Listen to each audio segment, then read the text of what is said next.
Welcome to the 99, where we focus on brewing a better competitive commander. I am your host, Patrick Marlatt, and today we are continuing our conversation on Selvala, Heart of the Wilds. Today will be a Mulligan guide for her, as well as the play lines leading up to the Stampede, which is our win condition. Now, before you continue this video, I will encourage you to watch our Part 1 video on Selvala, Heart of the Wilds, which will serve not only as an intro to this deck strategy, but as a guide to all of the infinite mana loops featured in my primer. I'll also encourage you at this point to follow along over on Tapped Out, where this specific deck list is featured. You can do so by following the link in the description to the Stampede Selvala Heart of the Wilds cEDH. To start this video off, I'm going to begin with a Mulligan guide, and the best way to do that is to start by drawing hands of 7. Right now, I'm just shuffling my deck up. I'm not trying to set up any scenario for us. I just want to show you how this deck works out naturally.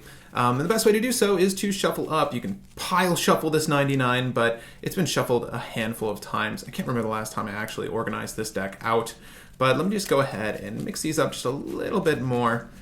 Honestly, this is the most challenging part about Commander, shuffling this many double-sleeved cards, but it is a skill you will eventually acquire. All right, with our deck officially shuffled up, let's go ahead and draw our starting hand of 7. Now, we know that we want at least one way to get Selvala out by turn 2, so let's see if we have any of that in this hand. We've got Vitalize, Quirion Ranger. Oh, wow. Okay, so we've got not only one, but 2 ways to get her out on turn 2. This is only if we are not on the play. We've got 2 basic forests, which is great for Quirion Ranger. Lifecrafter's Bestiary, we're going to be able to scry through our deck, hopefully get some value draws off of casting creatures, and Vitalize, and we know how Vitalize functions in this deck. It's just another untap effect, but we can get infinite mana with that. Now, this hand is good, but there is just a little too much redundancy I'm seeing here. The 2 forests is excellent to start with, but I try to start with at least and only one of the turn 2 Selvala tactics, Boreal Druid, Gemstone Caverns. You know, we don't really need more than that. Looking at this hand now, I'm just seeing 3 lands and not enough power on deck by the time she comes out. And let's see what our next draw is. We're hoping at least at this point to draw a buff spell or a big creature, and I'm seeing another Arbor Elf. So this isn't really great for us. I would have definitely mulled this hand. And with that, I'm going to shuffle up. Arbor Elf on our draw was just a nail in the coffin. We don't want that many ways to get her out by turn 2. That's just not good for us. Ideally, that hand would have consisted with a buff spell or some large creature and a draw card, because we're going to need to work through our deck to find the cards that net us infinite mana. Not a great starting hand, although it looked very tempting. Okay, and we're shuffled up again. I'm going to do at least 4 more examples of this. And of course, we mulled once. We get a free mull with a multiplayer game, so let's draw up to 7 again. All right, let's see what this hand has. Hopefully not so much redundancy. And we wouldn't have known Arbor Elf was coming up next if we decided to mull there, but I do want to play out these hands if we had kept them, do you know what I mean? Just to see if that was a good or bad choice. And here we have, okay, Gemstone Caverns again. Hopefully we're not on the play. If we're not on the play, then we'd likely keep this hand because we have a way to net her on turn 2. With Survival of the Fittest and Greater Good, this is actually kind of decent. I would likely keep this hand in hopes that I could turn Skullwinder into something for Selvala to tap and gain a lot of mana off of.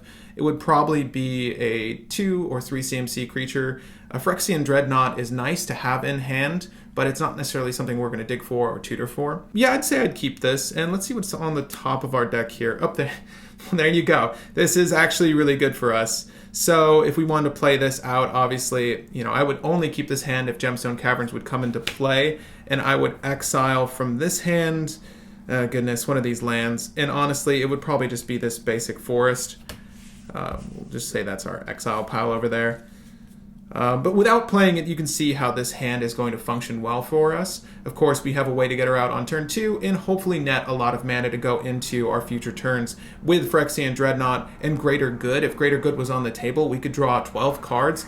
12 cards off of Phyrexian Dreadnought. That's fantastic. We'd obviously have to ditch 3, but that is a really strong starting hand. It's funny how Phyrexian Dreadnought was literally right on top for that example. I'll go ahead and do 2 more so far as this Mulligan guide is concerned. All right, so let's go grab another 7. New game, new start. We want at least one way to get her out on turn 2 and hopefully some good draw potential with this hand. Okay, so this is an interesting hand. It's not my favorite. Duskwatch Recruiter is really fantastic, as we know, for getting all of our creatures out when we net infinite mana. I'm not seeing a clear way to do that here.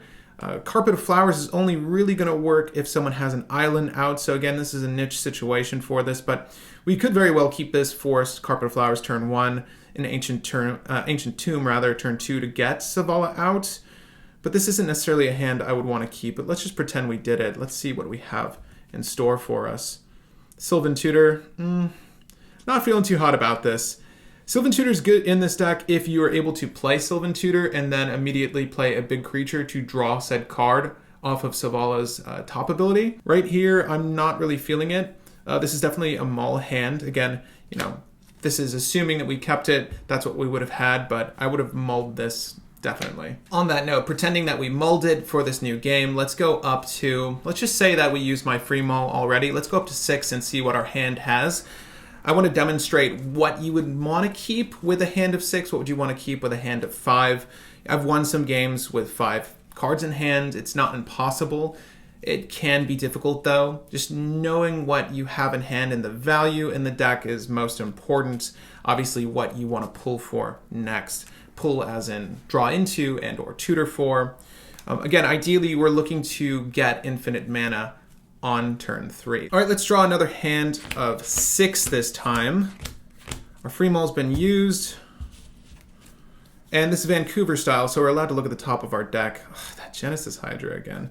He's good, but you don't really want to have him in your starting hand. Song of the Dryads is really good, so we don't mind having that little bit of removal. We do have a way to get her out on turn 2 in the land base to make sure that happens.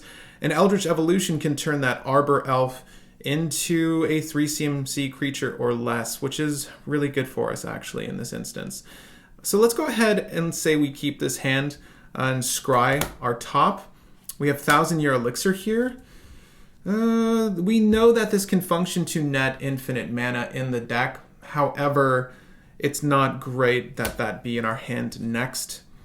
I still think I would have kept this hand in hopes that we would have made this work. I hate scrying down to 5, but let's pretend, mulling down to 5 cards, let's pretend that we did have to go down to 5 here though. We would have definitely put 1,000-year elixir at the bottom of our deck in that instance. Yes, it is good in that it has potential to net us infinite mana, but the cost for that setup is a little too high.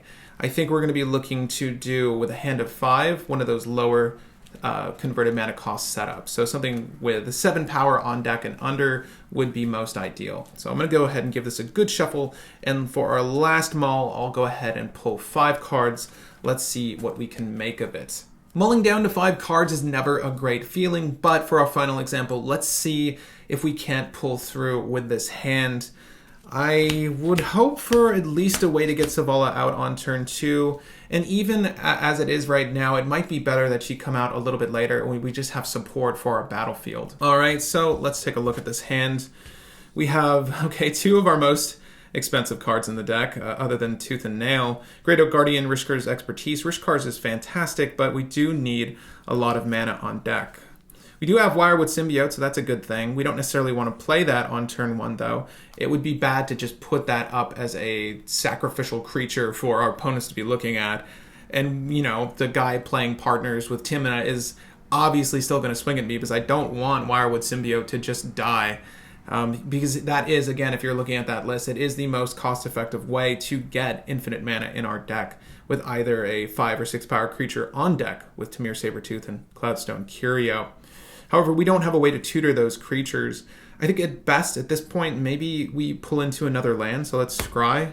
Okay, so this is nice. We at least have a second land. There's a little bit of potential here, but we're going to have to use this.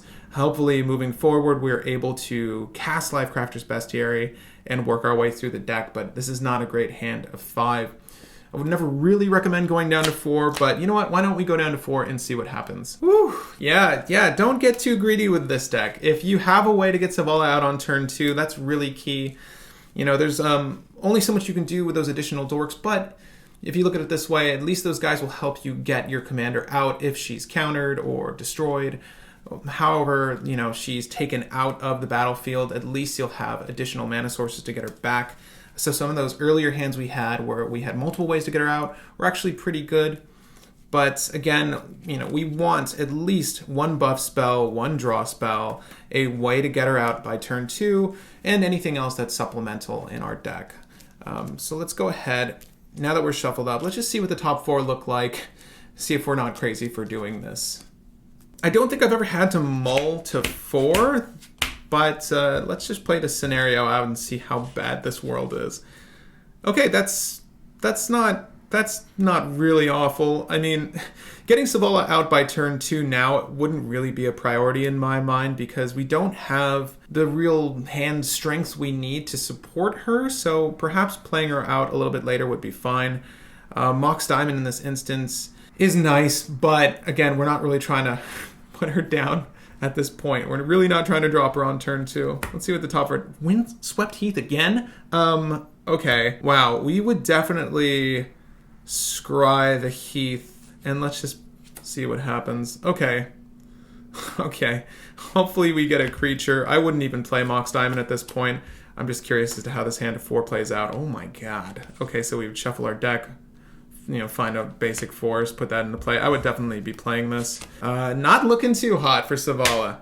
Anyways, Mull Guide complete. You know what you want to look for. Of course, you want to look for mana dorks, any of those sources to get her out by turn 2. Again, ideally a buff spell, a big creature, and some draw spells, draw or tutor spells to get the ball rolling on our infinite mana loops. And let's see, with a hand of 7, if we can't net infinite mana and win by turn 3 or sooner. Let's see if that can happen today. Now, you might have noticed on my deck list, if you're following over on Tapped Out, that I didn't provide play lines necessarily, more cards that you should be looking for as they provide value to our deck, this specific deck. I think play lines are generally a waste of time to really consider. It really depends on the board state and obviously your local meta, who you're playing against. You're looking for value in your draws and also your tutors is what's best. Knowing how your deck functions is what's best. So the best way to showcase play lines is just to play out hands. So I'm going to go ahead, draw 7, see if we can't work with it, mull if I have to, and let's go ahead and see if we can't win in at least this vacuum scenario on turn 3. So we'll go ahead and draw 7 cards. Hopefully we don't have to mull. But of course, I'll talk through what we see here. Okay, Beast Within, so some form of removal. This is awful. We are definitely mulliganing this hand with 1 land and, I mean, yeah, this is... We can cast Berserk, that's good. Maybe buff one of our opponents. Yeah, we're going to mull that. Thank goodness it's a multiplayer game, so we're going to get at least 1 free mull in. Hopefully that helps us. Goodness gracious. It's times like these where you wonder if you put enough lands in your deck. I feel confident that I did, but... man, that was a bad starting hand. So when you're playing Selvala, 2 of the only cards that really threaten your board state are Tabernacle of Pendril Vale and, of course, cards like Cursed Totem, things that shut off your creature's activated abilities. We really can't have those on our opponent's side of the field. So the way to combat Tabernacle would be a Gaia's Cradle, hopefully a crop rotation into that. And perhaps for Cursed Totem, we get our Rex Sage out, or if we're playing Manglethorn, we can sub him in and also drop him to break that Cursed Totem. But let's see what this hand holds. There isn't a way to get Selvala out on turn 2. I'd personally mull this hand as well. So let's go ahead and do that now. Oh goodness, let's see if we can make our dream come true with 6 cards. At least we do get to scry here. Okay, so we've got removal. There you go. Nature's Claim to get rid of those pesky Cursed Totems. Lupine Prototype, our best mana rock. And a Forest. Crop Rotation. Look at that. 2 answers for the cards I was literally talking about. The Boogeymen against this deck. Tabernacle of Pendril Vale. I cannot tell you how many times I've seen that and had to contend with it. Yeah, we're going to keep this hand. And let's go ahead and scry. Okay, Groundswell is fine. It doesn't necessarily... draw us cards though, which isn't great, but let's go ahead and put that at the bottom. Oh, you know what? Another card that you should be looking out for is Gilded Drake. If you do play against a lot of blue wizards, expect a Gilded Drake or 2. So crop rotation in that instance might fetch you something like Homeward Path, which is also in this deck. I hate losing Selvala to one of those cards, Gilded Drake being the worst. So let's go ahead and draw per turn. Okay. It's fine. We're going to go ahead and play out our Fine Horn Elves, Brandy over here, and that is going to be our turn 1 play. All right, at the top of 2, let's go ahead and draw. Excellent, another forest. This is fantastic for us. Untap, upkeep, draw. Let's do that first, but I'm just so excited to play through this hand. We don't really need to drop Ancient Tomb yet, so let's just go ahead and drop another basic forest, and we'll tap those as well as Brandy to play out Selvala, Heart of the Wilds. Okay, we're in a really good place here. Let's untap at the top of start 3, and okay, Great Oak Guardian. Yeah, not my favorite right now, but he will at least let us untap. So let's see if we can't make this work for us. Okay, this is tricky. We've played Ancient Tomb for turn, so we have 3 lands in play. We don't necessarily need to use crop rotation at this moment. It might be turning into Gaia's Cradle in just a second. Now, what looks like the most appealing line of play would be to get Phyrexian Soulgorger out to tap for 8 mana and potentially play Great Oak Guardian, but that would only net us 1 effective draw off of Selvala, Heart of the Wilds. And you notice at this point we don't have any draw cards, so I don't want my turn to stop right now on turn 3 and hope that turn 4 will allow us to profit. I want to continue playing on this turn. So our best hope, honestly, is to play Lupine Prototype and then play into Phyrexian Soulgorger, and maybe we'll find something that will let us draw. Life's Legacy, something like that. Low CMC card that will let us draw. So we'll go ahead and tap the Ancient Tomb, taking 2 damage. Of course, I'm not going to track my health for this demo, but we'll go ahead and drop the Lupine Prototype. He will let us draw off of Selvalla's ability, should a 5/5 be the strongest thing on the board right now. Let's just pretend it is. Elvish Mystic, not exactly what we want to be seeing. So let's just put that right there in the back of my hand for now. At least we have 3 creatures on deck, so we know if we go for Gaia's Cradle, switch something out for that, we'll get 3 mana off of that. Right now, though, I think we're going to want to use the Fine Horn Elves, Brandy over here, to net 5 mana off of Lupine Prototype, and I have a die off to the side for us to track our mana gain. Okay, now would be the time to play Phyrexian Soulgorger, so let's go ahead and drop down to 2 mana here to play the Phyrexian Soulgorger. It is an 8/8 creature for 3. I'm pretty sure that is still the biggest creature. And okay, this is actually good for us. So Garruk, Primal Hunter. I know he might look weird in this deck, but he's essentially a 5 mana draw card. So he has a -3 loyalty to draw cards equal to the greatest power among creatures you control. What's also great is those creatures don't die, like some of the draw effects I have in this deck. We don't really want to play him yet because we don't necessarily have the mana for that. But we can, with one of our mana floating, play Crop Rotation. Now would be the time to switch out one of these lands for Gaia's Cradle. And I honestly think if we're trying to go off now, it should just be Ancient Tomb. We'll go ahead and switch Ancient Tomb out for Gaia's Cradle. So let me look through the deck. Obviously, if we were looking into successive turns happening after this, we would probably want to keep Ancient Tomb, as it would help us recast our commander. But I'm being a little greedy here.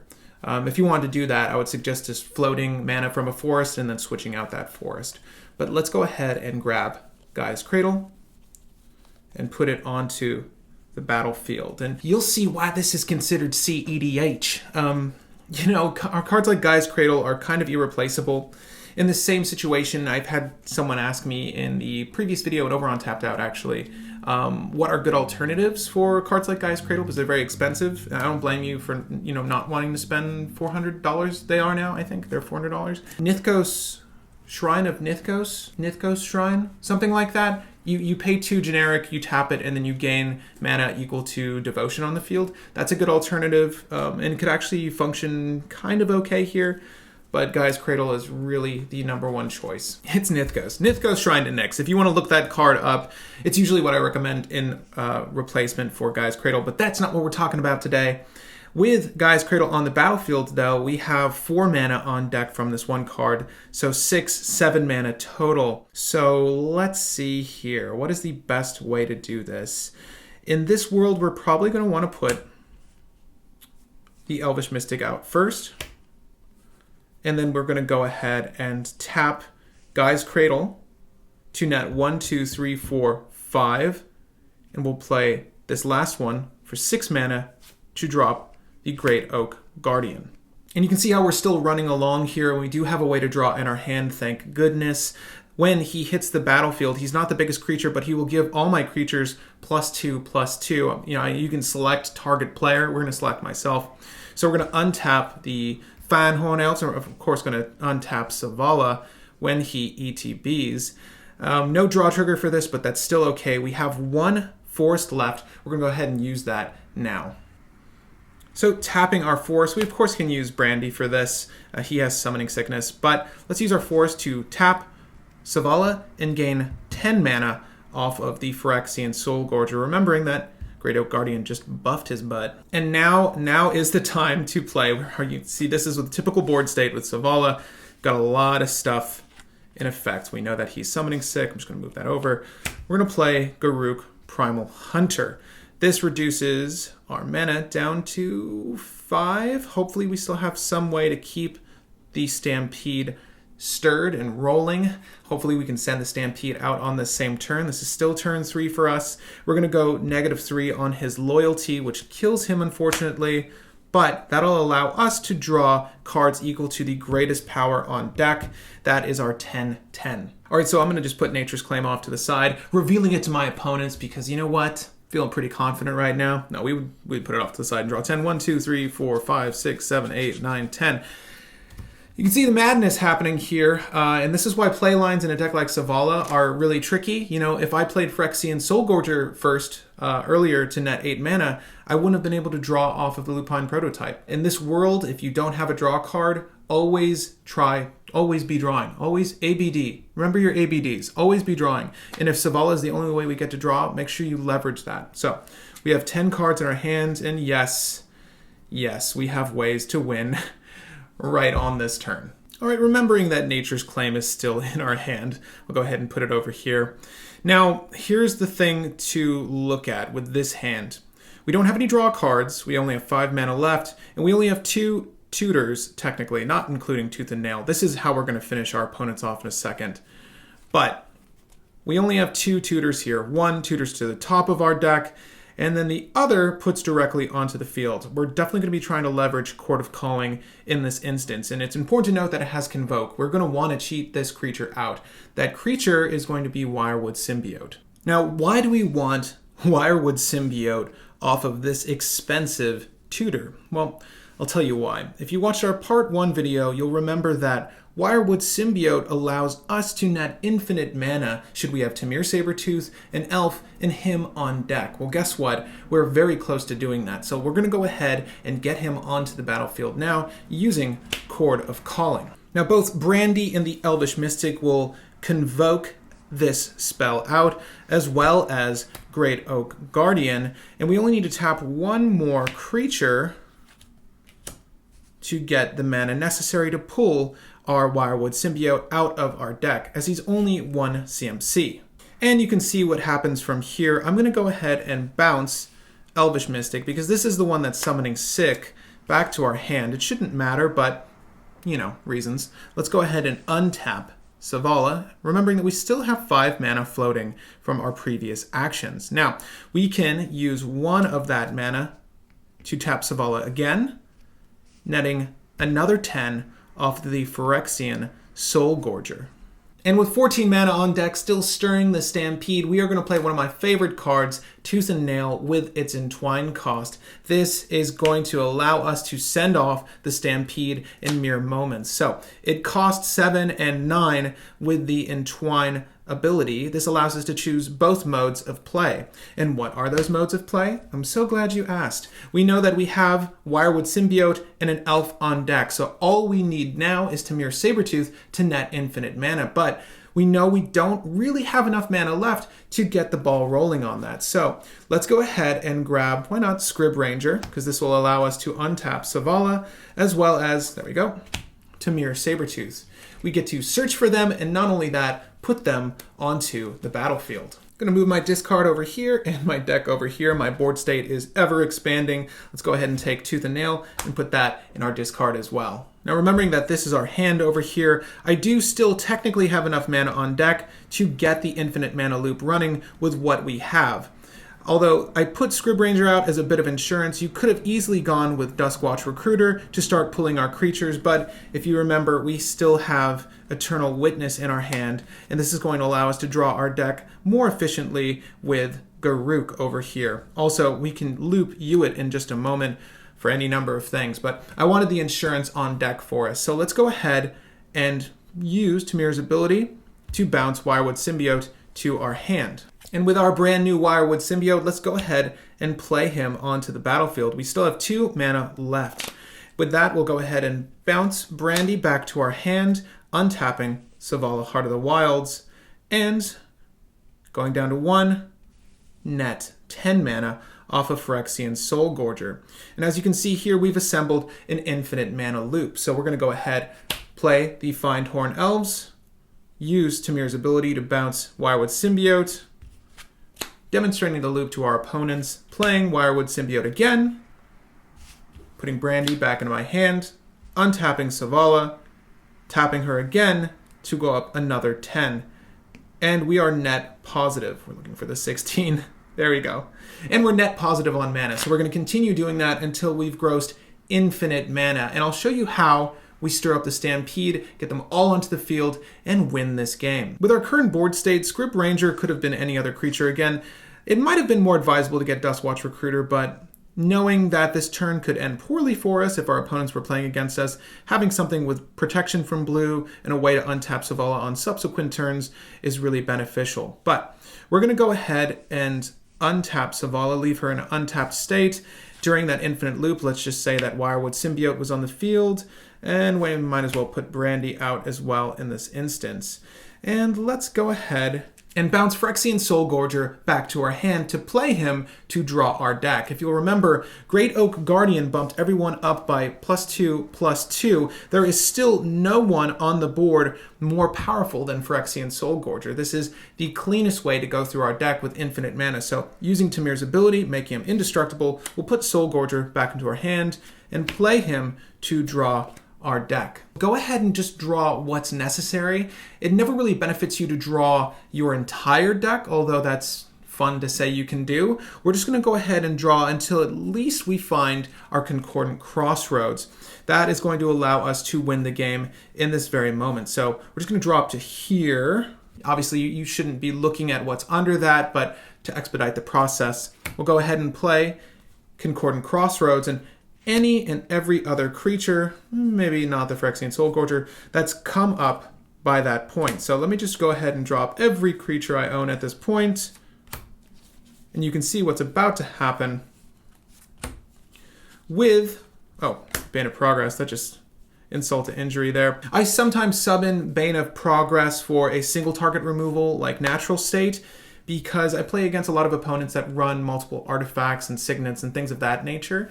It's good to just be able to wipe their board clean of those, as well as a Blood Pod deck with various forms of stacks to hold my deck down. So Bane of Progress is great. If it's the one card I can play on a turn, well, it's great for destroying a lot of my opponent's board state. And that's probably enough creatures. I'm going to go ahead and leave the rest of my hand off to the side. And with our first hand of cards, I'll go ahead and play out the rest of our creatures just to fully illustrate what's happening here. Now, at this point, you know what? There we go. Somberwald Stag. There we go. Just smack someone. At this point, Eternal Witness grabs Court of Calling. Court of Calling. Why not? You would grab that. We are going to use Tamir Sabertooth's ability to bounce Great Oak Guardian to our hand. And now with Great Oak Guardian, I'll play him and untap all the creatures that are currently tapped. And they all get +2/+2 until the end of turn.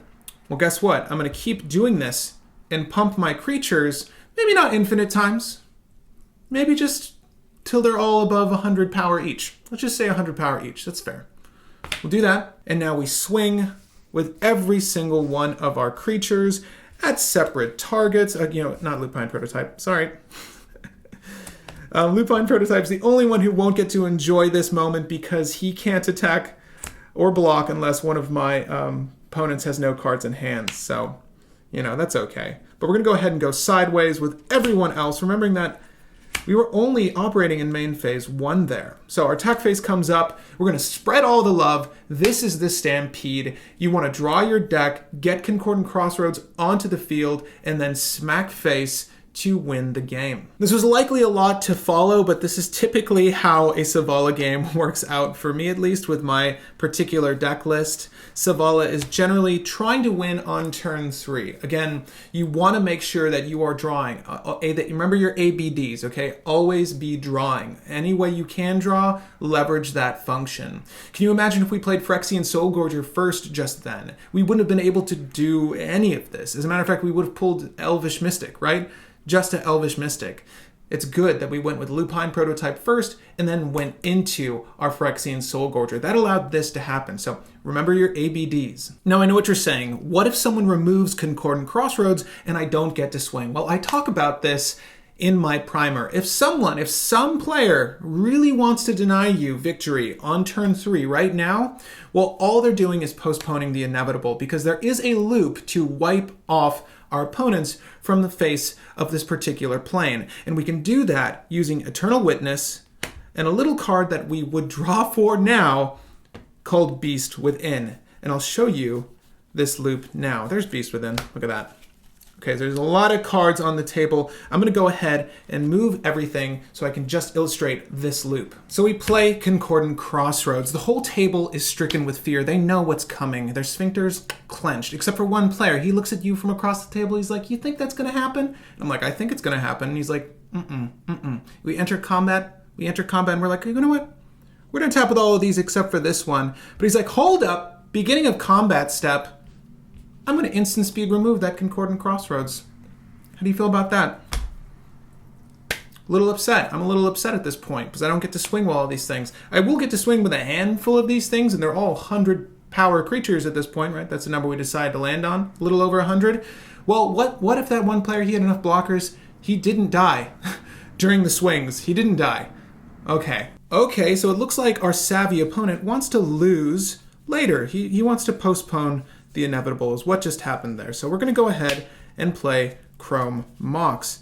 Let's exile Momentous Fall. I don't think we need that anymore.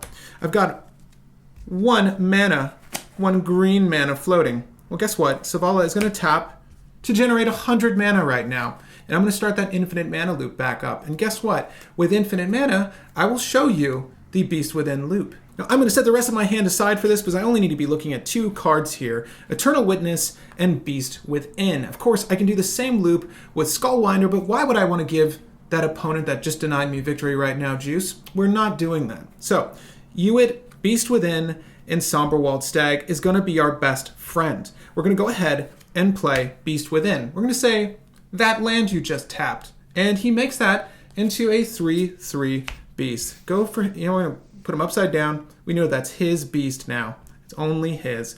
Beast Within goes to my graveyard, and I'm going to bounce with Tamir Sabertooth, Somberwald Stag back to my hand. This is the part of the loop that's the best. We play Somberwald Stag. It smacks that newly arrived beast in the face, and it dies, as well as my Somberwald Stag, unfortunately. Now we're going to play Uit, grabbing Somberwald Stag. We're going to bounce it with Tamir Sabertooth and play Uit again, grabbing Beast Within. And you can see what's happening here.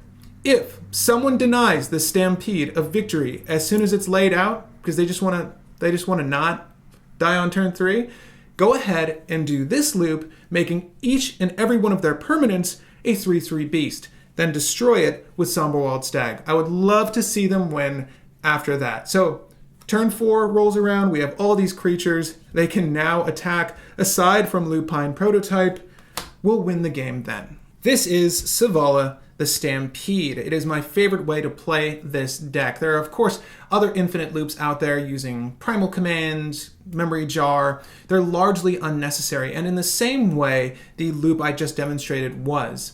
Concordant Crossroads, in conjunction with all of our creatures, as well as Great Oak Guardian, ensures that we will win the game on turn 3 should we have assembled infinite mana and have found a way to conjure up the rest of our deck and place it onto the battlefield. Again, running those loops is a little bit unnecessary. Primal Command, in most cases, is just an overly expensive tutor, and Memory Jar is in the deck if only for that draw option. It's not great to let others get the draw functionality, but on turn 3, you're maybe expecting a Force of Will or some other pitch spell that might throw a wrench in our plan. Plan A here is always to turn 2 Selvala and win just as I demonstrated. So remember, if you're looking to mulligan a hand, can you 1, play Selvala on turn 2, and in that same hand, are you able to net a lot of mana and draw off of a powerful creature that's either one that's been buffed artificially or is naturally powerful? And once you've determined that, whether your hand be consistent of 6 cards, 5 cards, or fortunately 7, you should be able to progress through the game as I had. But remember your ABDs. You always want to be drawing. If Selvala is on deck, utilize her. That means playing Lupine Prototype into Phyrexian Soulgorger. It worked out perfectly there. I could not have set up a better example. And trust me, I did not set this deck up to play out all the cards that I played the way I played them. Talking playlines with Selvala is insanity because there is a lot of back and forth with this deck. It is very much like Solitaire in that instance. Join me next week as I discuss notable exclusions from the 99 featured here, as well as budget options for this very deck. Of course, I know a lot of you can't afford certain cards over 50, 100, multiple hundreds of dollars, and I don't blame you. I want to let you guys know now that when you see gameplay on this channel, you might be seeing a gold bordered card or 2. And that's because I might own 1 copy of Gaia's Cradle. I don't want to have to own 3 more. It's very expensive to play into this game, so always, of course, check with your play group, check who you're going to be playing with in a pod to see if they're okay with you having a proxy or a gold border. If you want to play with power, nothing should be stopping you from doing that. Again, my name is Patrick Marlatt, and thank you for taking a look at the 99.